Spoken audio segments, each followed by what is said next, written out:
6 వారాల విరామం తర్వాత సుప్రీంకోర్టు ఈ రోజు ప్రారంభమైంది. తొలి రోజే మన item court number 2 justice Vikram Nath గారి బెంచ్ లో వచ్చింది.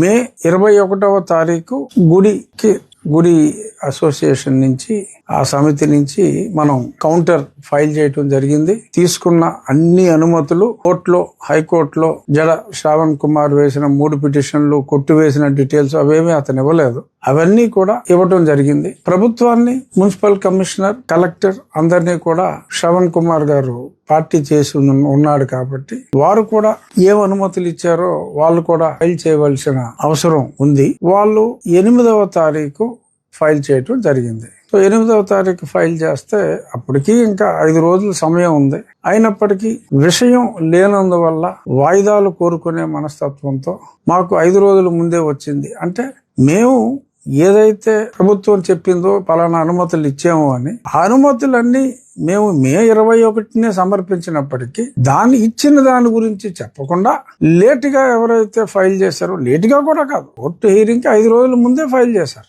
అవి మాకు సమయం కావాలి, మేము అవి చదువుకుని మేము కౌంటర్ వేయటానికి మాకు సమయం కావాలి అని చెప్పి ఈ రోజు వారం సమయం కావాలి అని వాళ్ళు కోరటం జరిగింది. న్యాయమూర్తి గారు వారం వాళ్ళ కౌంటర్ ఫైల్ చేయటానికి, ఆ తర్వాత మళ్ళీ మేము చదువుకుని మేము రెడీ అవ్వటానికి అన్నట్టు ఏమో మరి పూర్తిగా మాకైతే అర్థం కాలేదు. ఇంకొక వారం సమయం ఇచ్చి 27 జూలై సోమవారం అనగా ఇవాళకి 2 వారాల గ్యాప్ లో మళ్ళీ పోస్టింగ్ ఇవ్వటం జరిగింది. ఈసారి మరి ఏం సాకులు ఎత్తుక్కుంటారో నాకైతే తెలియదు, కానీ మరి పెద్దగా సాకులు వెతుక్కుంటానికి అయితే అవకాశం లేదు. చాలా స్పష్టంగా అనాథరైజ్డ్ కన్స్ట్రక్షన్ కాదు ఇది. అన్ని అనుమతులు తీసుకుని ఒక దేవాలయం స్థానే తిరిగి పునర్నిర్మాణం అని అంత స్పష్టంగా చెప్పినప్పటికీ కూడా కేవలం హిందూ దేవాలయాలంటే ఉన్న కక్షతో మరి ఎవరైతే మరి మొన్న 28వ తారీఖు ఏలూరులో ఒక మహాసభ, దళిత క్రైస్తవ శంఖారావం అని పెట్టి దళిత క్రైస్తవుల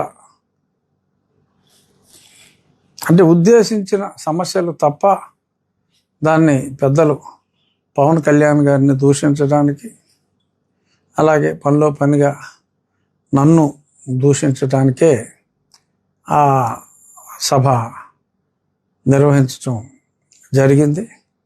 మరి ఆ సభా నిర్వాహకులు అయిన జడ శ్రావణ్ కుమార్ గారు నేను నిన్ననే ఒక వీడియో కూడా రిలీజ్ చేయడం జరిగింది. ఎస్ ఐఎమ్ ఏ హిందూ అన్నారని. అలాగే వేరే వీడియో కూడా వచ్చింది, yes I am a Dalit Christian అని అన్నట్టు. బట్ నాకు ఆమె హిందూ అన్నది తర్వాత అన్నారేమో అనే ఉద్దేశంలో, మరి ఇది ముందని తర్వాత ఇది అన్నారేమో నాకు తెలియదు. ఆయన ఏదో అన్నదే అది ఆయన క్లారిఫై చేస్తాను, ఇప్పుడు ఏదో అన్నదే ఆయన క్లారిఫై చేస్తానే బెటర్ ఏమో. బట్ ఏది ఏమైనప్పటికీ హ్యావింగ్ థాట్ ఆమె హిందూ అన్నారు, ఒక పార్టీ పెట్టుకున్నారు. ఒక పార్టీ పెట్టుకుంటే మరి పరమత సహనం మాకున్నట్టే, మా మతాన్ని మేము ప్రేమిస్తాం, ఇతర మతాలను గౌరవిస్తాం అని ఆశించాం. ఎందుకంటే మ్యాటర్ ఉంటే ఆర్గ్యూ చేయాలి. న్యాయం వారి పక్కన ఉంటే సుప్రీంకోర్టు వారికి అనుకూలంగా వేస్తుంది, మా పక్కన ఉంటే మాకు అనుగుణంగా ఉంటుంది. కానీ అసలు వాదనలకే అవకాశం లేకుండా వాయిదాలు వేయటం అనేది అది వారి విచక్షణకి సరే ప్రజలు గ్రహిస్తారు. 80% ఉన్న వారి మనోభావాలని ఇంత దారుణంగా దెబ్బతీయటం అనేది సమంజసం కాదు. అయినప్పటికీ నో రిగ్రెట్స్. ఎందుకంటే దీనివలన మా దేవాలయ సమితికి కానీ మా శ్రీరామ భక్తులకు కానీ వచ్చిన నష్టం ఏమాత్రం ఈషన్ మాత్రం లేదు. ఎందుకు అనేది నేను ఇప్పుడు మీకు చూపిస్తా. ప్లే చేయి, జాగ్రత్తగా ఫోకస్ చేసుకోవాలి. ఎక్కడ పెట్టాలి? క్లియర్గా ఉందా? ఏదైనా పైకి లేపాలా?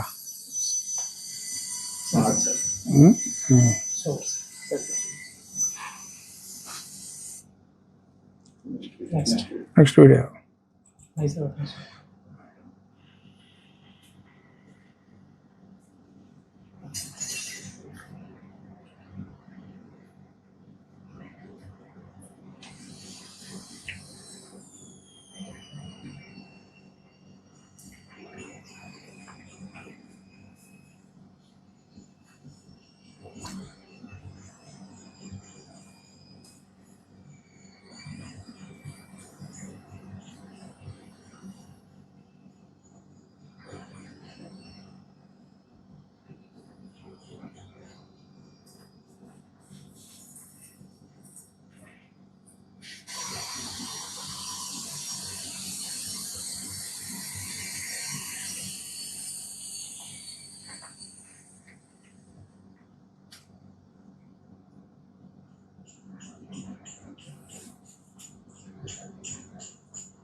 క్లియర్గా ఉందా?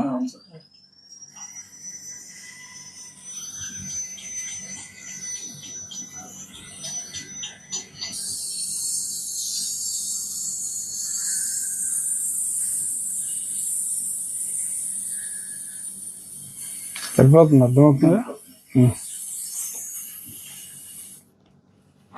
సో ఆ రకంగా గన్నవరం దగ్గర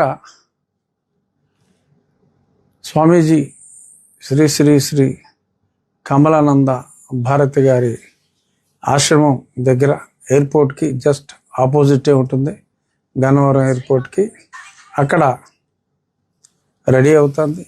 కృష్ణ శిలలన్నీ, రా బ్లాక్స్ అన్నీ అక్కడికి చేర్చి యాజ్ పర్ ద ప్లాన్, మన ప్లాన్ ఎలా ఉందో అలాగా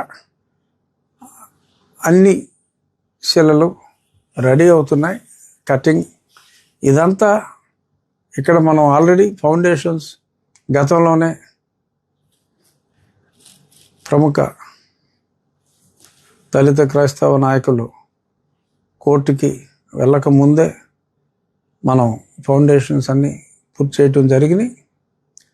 అక్కడ దేవాలయం ఏ రాయికి ఆ రాయ ఒకదానిపైన ఒకటి ఎరెక్షన్ చేసుకోవటమే మన పని. యాజ్ పర్ ద డిజైన్ మొత్తం టెంపుల్ టాప్తో సహా అన్ని పీసెస్ రెడీ అవుతున్నాయి. ఆగస్ట్ నెలాఖరు వరకు మనకి గన్నవరం దగ్గర పని ఉంది. ఒక వారం లేట్ అయితే, వర్షాలు ఏమన్నా ఉంటే ఒక వారం లేట్ అయితే లేట్ అవ్వచ్చు. సెప్టెంబర్ మొదటి వారానికి దేవాలయంలోని అన్ని భాగాలు రెడీ అవుతాయి. ఆ పిదప మనకు ఒక 2 నెలల్లో ఎలక్షన్కి సమయం పడుతుంది. సో ఈ 27వ తారీఖు తర్వాత శ్రావణ కుమారులు ఇతర కుమారులతో కలిసి ఇంకో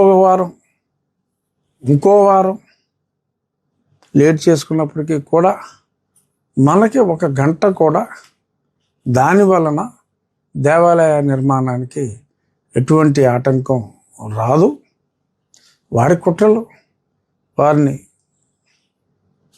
మనం ఎలా చెప్పాం. నిజంగా హిందువుల మీద మీకు ద్వేషభావం లేకపోతే సహకరించమని మనం చెప్పాం. ఎందుకంటే ఇతర మతస్థుల మనోభావాలను ఎందుకు దెబ్బతీయాలి మీరు అనే ఉద్దేశం మీద చెప్పడం జరిగింది.